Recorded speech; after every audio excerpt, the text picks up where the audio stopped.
to a BixeLab discussion on biometric artifacts.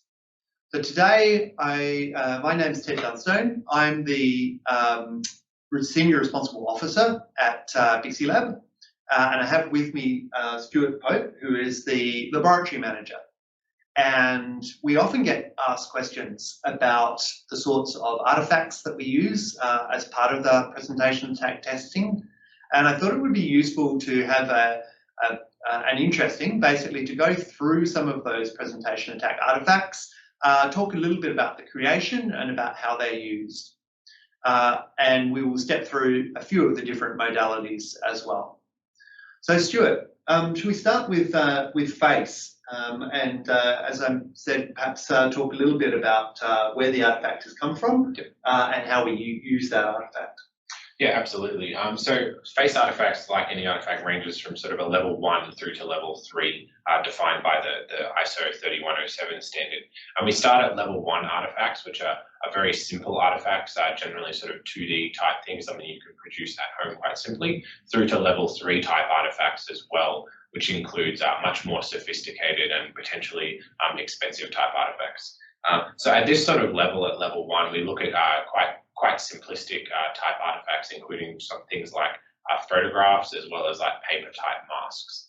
And there can be subtle differences around these different types of artifacts that can, depending on the type of system, can change the way that it can perform against these types of attacks. So this is just a simple 2D printed mask. In this particular one, we have a cutout mouth. We also have cutout eye holes. This can depend on how the system is going to perform against this. Where something might be looking at the eyes, simply cutting eye holes and having a real head behind it can be enough to defeat a liveness detection system. It can also be differences such as the type of paper that is used and the way that reflects back towards the camera. And it's worth remembering, of course, with any of these artifacts that it's what the sensor sees, or what the sensor is able to see, that determines whether it's going to be able to be a successful spoof. So in this case, if you have a camera sensor that is just taking a photograph, it doesn't contain information about depth. So it's much less likely to be able to pick up where you've got a 2D artifact. Yeah, absolutely. So moving on from that, there's some other artifacts that we might look maybe at a more level 2 type artifact. And that is things like this, like a half face type mask. So this particular one is printed on fabric. There's an element of a 3D element to this one. So this has so you can see the nose over that one, as well as getting some contours around the face as well.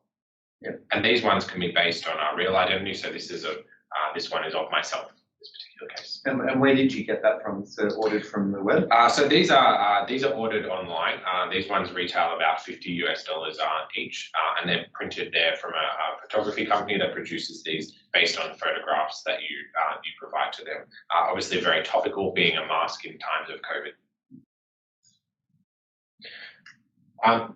So moving up from level 2, we move into sort of level 3 type artifacts where you start getting a bit more sophisticated and a lot more processes involved in creation, and the cost goes up as well.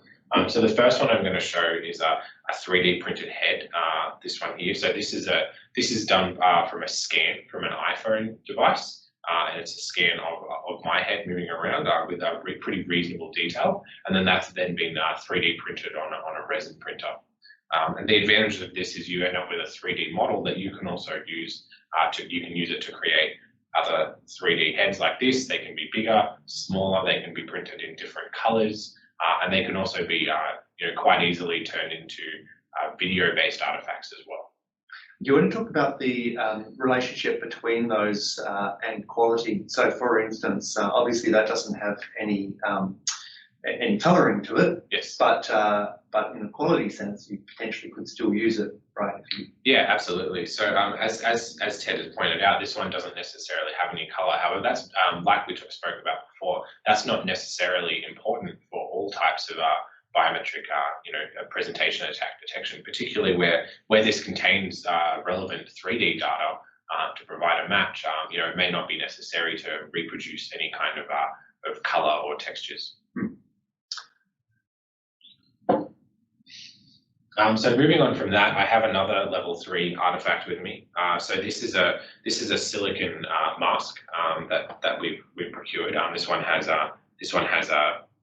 facial hair as well as eyebrows, and as you can see, has a lot of realism to it. These types of masks, this particular one, can retail around $1,500 to $2,000 US. And these can be very effective in spoofing presentation attack detection. These days, some are increasingly good at detecting these types of artifacts. However, we do find this is going to spoof most types of systems even today. All right, thanks, Stewart. And just to add one more thing to that too, this one is just based on a generic model. If you were to attempt to produce one of these of a real one based on photographs, such as myself or of Ted, these types of artifacts can go up significantly in price. These can something based on a custom sort of 3D model or based on photographs only can retail from like $10,000 US and up essentially. Yeah. We think there are a whole range of different artifacts that are coming on with new materials, which make it easier to do this sort of spoofing. Also, of course, we're dealing with physical spoofing at the moment, but there are all sorts of challenges with deepfake and machine learning type fakes as well. Okay, Stewart, what modality should we look at next? So I have a couple of examples from some iris testing that we've performed. And iris systems are quite unique in that they work on a near-infrared wavelength, and a lot of the spoofing techniques for an iris system are based on the means to produce artifacts that can produce something that looks real, like an iris, in the near-infrared spectrum, essentially. So one example I have here, this is a coloured contact lens. So this type of artifact are quite easy to procure and quite cheap. And really, this type of artifact is very much focused on an identity transference type attack. So this is the type of thing that I could wear for an enrollment process, and that then becomes an artifact that can be provided to someone else. That they can then verify as me using this very small artifact and in a very sort of covert type way as well. Can you perhaps elaborate on the sort of difference between enrollment transfer and direct attack? Yeah, of course. So when we talk about enrollment transfer, that's the type of attack where we do have something like this, where we have an artifact or some type of attack where we're producing an enrollment within a biometric system that's an existing identity within a system that then becomes spoofable using that artifact from another person.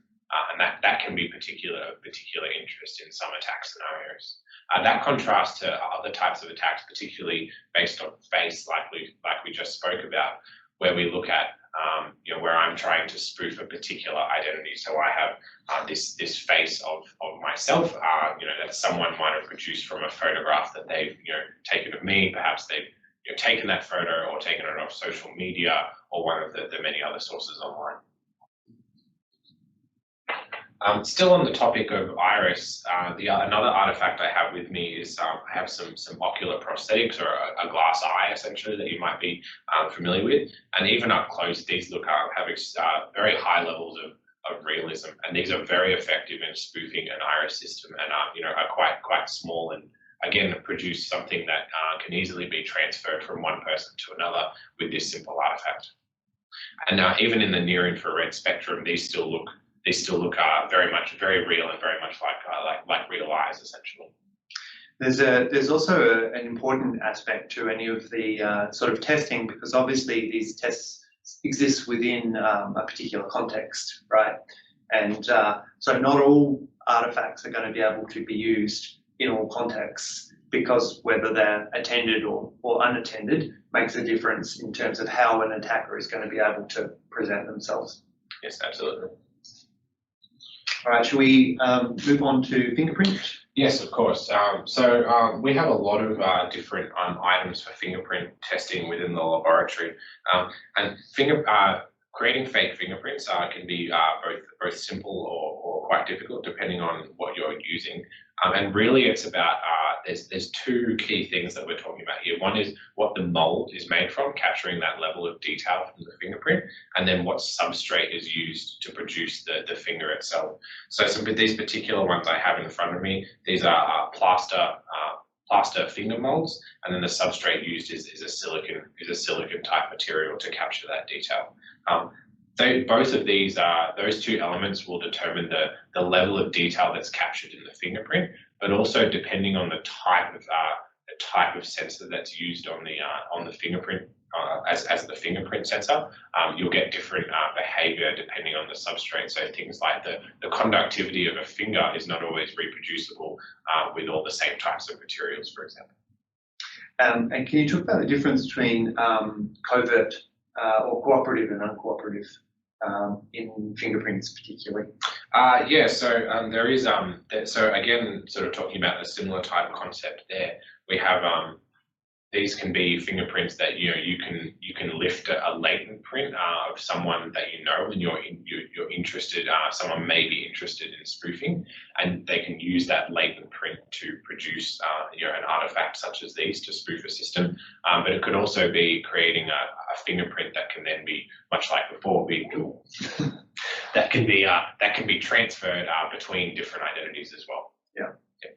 To perform that, and that becomes a cooperative type attack. And lastly for today, a little bit about speaker verification and creating artifacts to test with that. Yeah, so with voice verification, there's a lot of different techniques that you can use, but really they fall into one general category, and that is around creating recordings essentially that can be used to spoof. So those could be recordings that I have. They could be straight playback type recordings of someone saying, whatever the relevant phrase is within a particular system. It could also be taking that speech and building a model that can replicate different elements of speech. And those types of attacks have been reported and have been successful, within real contexts. And then in applying that type of attack, it does depend on the type of system. So we look at voice biometric systems that are used through phone channels, but then we also look at ones that are used through digital channels, and those present different characteristics. So where you're using a phone channel, the quality is significantly reduced from what you get on a digital channel. And that can, in our experience, makes it much easier to spoof using playback or recording style attacks. And playing those, a lot of the means in spoofing those types of systems is around playing that back in a way that's going to spoof the system. So it could be direct injection into the phone, or it could be simply playing a recording into a handset, etc. And that's where things like we have this sound meter, the levels of background noise around that can change the way something behaves against a presentation attack. So we find something where there's a playback attack that may be tested a number of times and perhaps not be successful. If we introduce higher levels of background noise around that can sort of mask the fact that it's a presentation attack. Thanks, Stewart. We hope we found this interesting. If you are interested in some more information or finding out more about the testing process, please send us an email at info@bixelab.com or reach out through LinkedIn. Thank you very much.